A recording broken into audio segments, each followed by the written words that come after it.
Yeah, man. I'm always going to tell you some informative information, and this one's no different. Came across this video. Welcome back now to China. At least 17 U.S. military bases near Chinese-owned farmland, reportedly seeing a surge in drone activity and sightings in recent weeks. The sightings happening near bases in Hawaii and installations in Utah, California, Maine, and Florida. House Foreign Affairs Committee Chairman Michael McCaul has been warning about the drones in focus these last couple of weeks. He says they're from China. My judgment, based on my experience, is that those that are over our military sites are adversarial and most likely are coming from the People's Republic of China. Communist China is very good at this stuff. And we know they bought land around military bases. This would be very consistent with their policy over the last couple of years. Alabama Senator Tommy Tuberville was with me this week. He weighed in on this yesterday. Watch this. Are we buying drones still from DJI, a Chinese drone maker?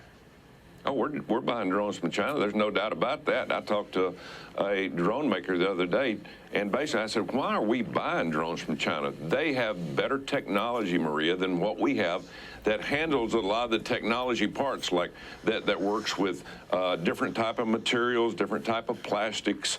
They make them cheaper, but they make them better. Our technology is way, way behind, and I guess that's the reason we're buying them from them. But again, that's something else that needs to be discussed with armed services, both the House and the Senate.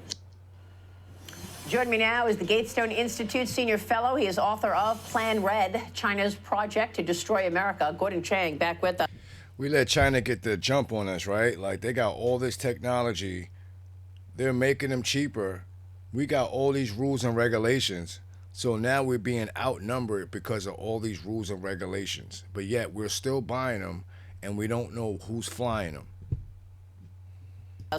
Gordon, I find this stunning that we are still buying drones from China, and here we are trying to guess what the drones in the sky are that we're all talking about for the last couple of weeks. My guess is, and I've been saying this, that it is communist China. Your reaction?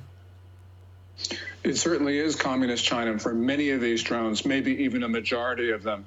You know, the increased tempo of these drone flights against our military bases is occurring at the same time as there's increased frequency of incursions and attempted incursions of these bases by Chinese and other nationals. Really, what is occurring here is that they are preparing to attack the United States from American soil. I don't know why we need an engraved invitation from Beijing. It's clear what's going to happen. We are going to get hit, and we're not taking the necessary precautions to protect these bases and to protect the American people. Well, I mean, there's also, a weakened situation to admit. For the longest time, General Jack Keane has been telling us on this program repeatedly for years that we are outgunned, we are outmanned when you look at our Navy versus the Chinese Navy. The Pentagon released its 2024 China Military Power Report yesterday. It found that Beijing is increasing its military pressure on Taiwan. It's ramping up its aggression in the South China Sea. It's deepening its ties with Russia, and its crackdown on military corruption may have disrupted progress toward its 2027 modernization goal. China also growing its nuclear arsenal, adding at least 100 nuclear warheads to its stockpile over the past year, with 600 plus already in the arsenal. That number could grow to over 1,000 by 2030, Gordon. And yet there's no response ever from the Biden-Harris administration to Beijing's behavior. We allowed the spy balloon to traverse the country for a week before shooting it down. Why aren't they shooting down these drones in the air if they suspect they're from China? I know about this guy, Gordon Chang. He's been on Newsmax a lot. I follow him. He escaped China communism, and he's very successful, and he knows exactly what's going on in China. So he's the expert, and I guess his opinion matters.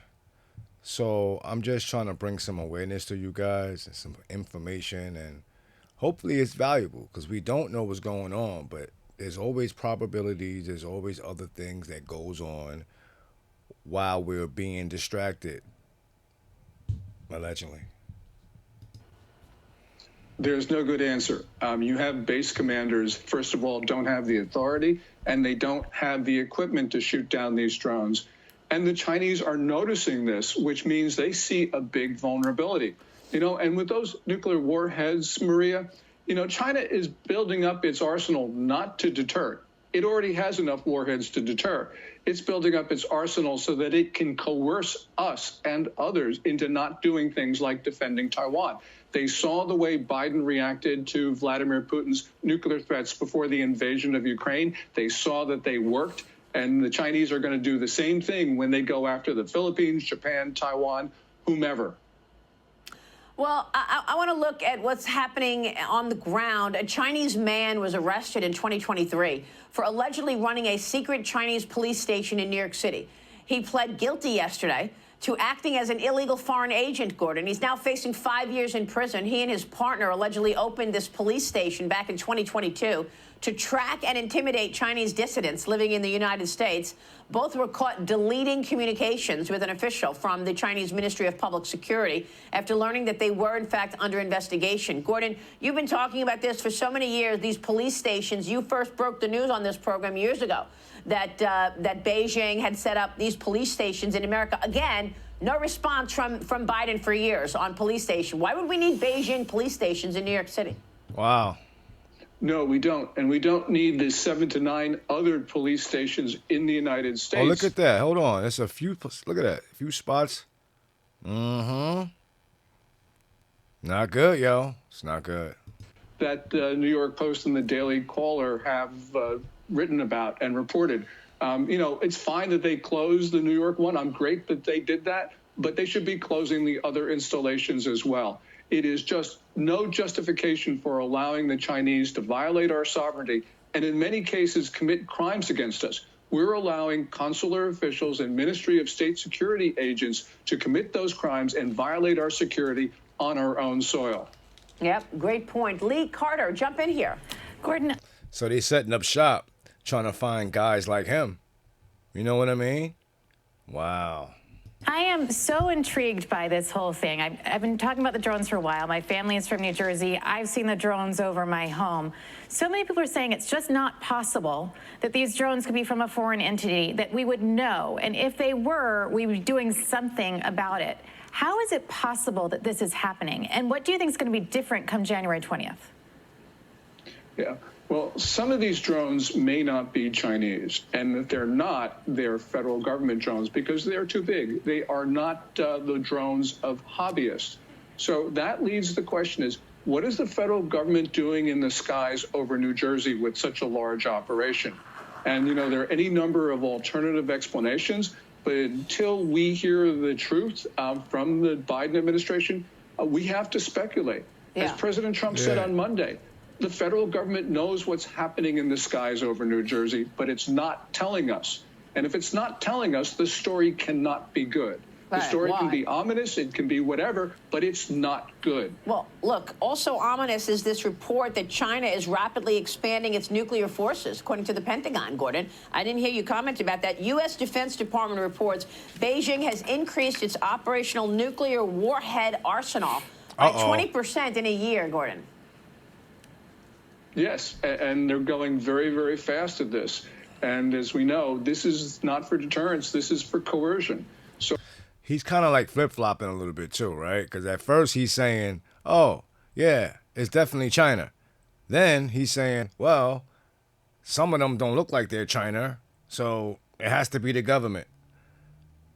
Okay. I'm saying. That's what I'm hearing. they intend to engage in acts of aggression, but beforehand threaten everyone with the nuclear weapons if they don't do what the Chinese want. So wow. it's very clear what's happening. The Chinese have already made these threats, especially since 2021. Okay. And in 2013, they made the most ominous threat against the U.S. to target 13 American cities. Yeah. Wow. Feels like a big bully in the global neighborhood, that's for sure. Gordon, great to get your insights as always. Thank you, sir. I mean, it makes sense, though. He cleaned this act up at the end. You see how he cleaned it up? Like, well, they have so much nuclear weapons that they could just target 13 cities, allegedly, and they'll be the bullies instead of us being the bullies. Mr. Stocking Cap reacts, and we out.